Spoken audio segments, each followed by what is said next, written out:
Hi, my name is Steven Zeidelhofer. I'm 2020's Early Childhood Representative for the Swinburne Education and Teaching Society.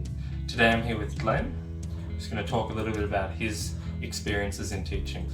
Hi, I'm Glenn. I've been involved in teaching for over 40 years. I started off in teaching geography at high school, at a school down on the peninsula. And I'd been teaching there for about 6 years and then came across Montessori, and I've spent the remaining part of my time as a Montessori teacher in Melbourne, Canberra and Sydney. So what was your main inspiration when you first entered the field? In my memory, I've always wanted to be a teacher. I can still remember being in about grade 2 in a small school in Gympie, Queensland, and I just wanted to be a teacher. And from there, I suppose, I've always enjoyed learning and always wanted to share that joy of learning with other people, with children. And so it's kept me going now for quite some time. And what has been the biggest surprise for you when you came into teaching? I think it was really when I first started teaching geography at Peninsula Grammar, was that I was expecting 32 Year 8 boys to be wanting to learn the same thing at the same time, and it just didn't work, or it doesn't work. So what are some big changes you've observed in teaching over your career?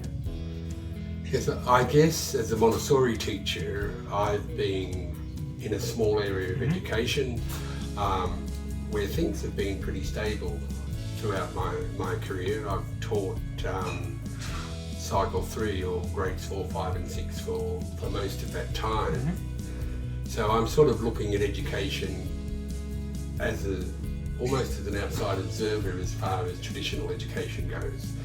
But I guess there are two things that come to mind with regards to big changes. Obviously, for me, growing up in the 60s, and it's now 2020,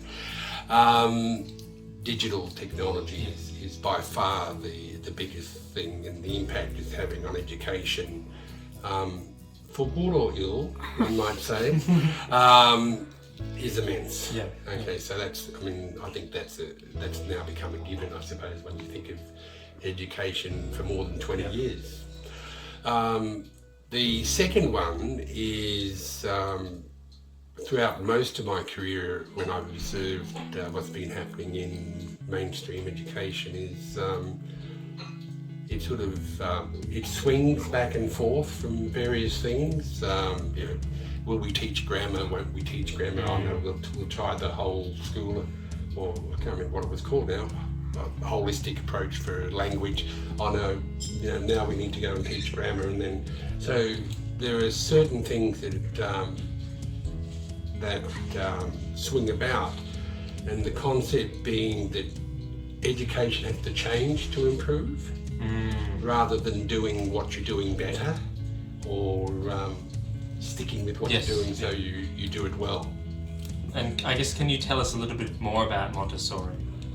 Yes, I became interested in Montessori education after reading a book when my first child was 12 months old. There'd been lots of stuff around how to raise children up until that point. But after that, there was almost nothing, and I read this book and it talked about Montessori. And I spoke to a person in Melbourne who was actually trained by Maria Montessori in the late 20s, 1920s. And I was really impressed, not so much with what she said, but how she related to my, by then, about 18-month-old. Yeah. So I was really excited. I went back to Frankston and read every book on Montessori, and decided to start up a local preschool, which is still running, and a couple of others. But what's important about Montessori is the child. We have a saying that says, follow the child. And what that means is follow the needs of the child, not the wants, the needs. And so Montessori saw that children who are quite young, and in fact I think all educators will admit this, that children love to touch things and they learn by touching and doing. And so our Montessori classrooms have a great deal of concrete materials which children are able to work with, repeat working with over a period of time. And of course time is the other aspect too, which is important in Montessori, is that children can work at something for as long as they need to. There's no 20 minutes for this, 40 minutes for that, or anything like that. So we have a 3-hour work block in the morning, a 2-hour work block in the afternoon, and within reason, children are able to do pretty much what they're able to do. And in between all that, treating a child as an individual, then we develop an individual program so that we're introducing them to the next level of work when they have completed and understood the past level. Yep. So it's not that you get 50% and no, you're okay to go on to the next bit. Yeah. When you understand, when you understand something, then you go on to the next bit, and so you're building on solid knowledge. I guess they're the major things I would think of. Thank you very much for your time today, Glenn. It's been a pleasure.